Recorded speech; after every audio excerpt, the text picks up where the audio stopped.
Hey guys, welcome to the first video. We're gonna need cotton yarn to do today's project, a crochet hook, size G is my choice.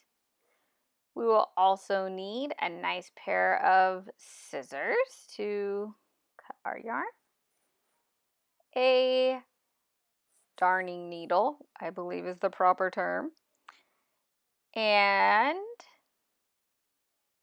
this is the tiny flower, which is fun.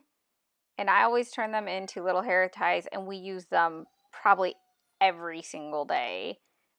My daughter loves them. All right, so to begin, we start with making a magic ring. And we do 5 single crochets into that magic ring.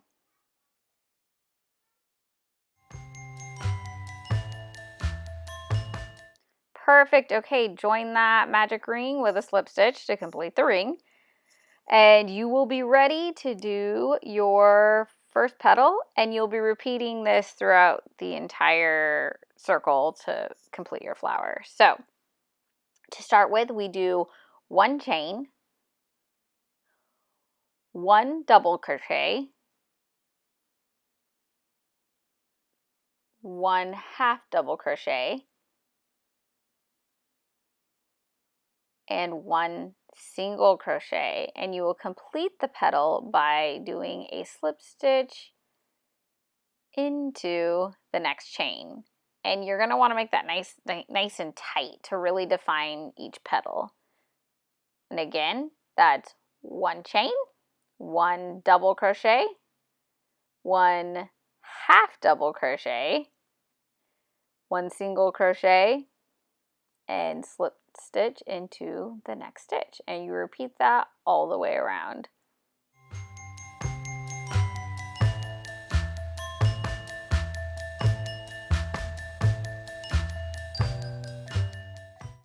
Okay, great. All right, we are at the end and doing the final step of the flower. So what I do is I actually cut it before I finish it, and I pull my yarn all the way through, just like that.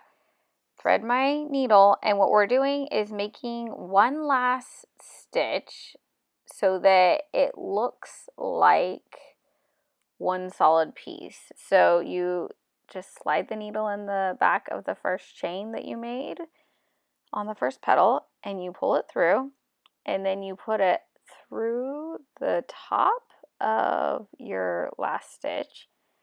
And when you do that, it looks like you have one more stitch versus like a knot.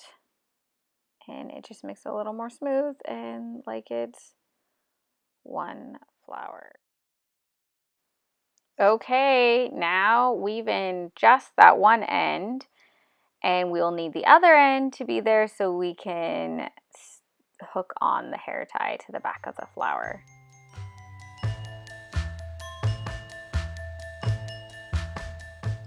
All right, looking good. Now snip that loose end off, thread your other loose end so that you can sew on the little hair tie to the back of it.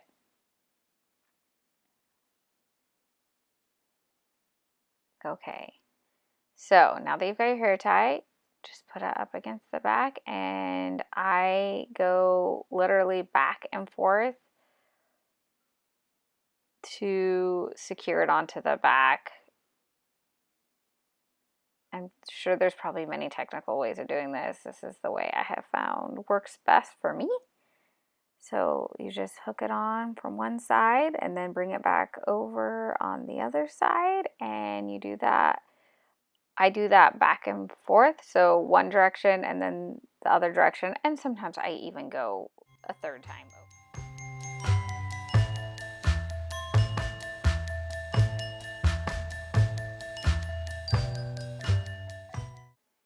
All right, this is what it should look like in the back. And now you are ready to weave in your last end.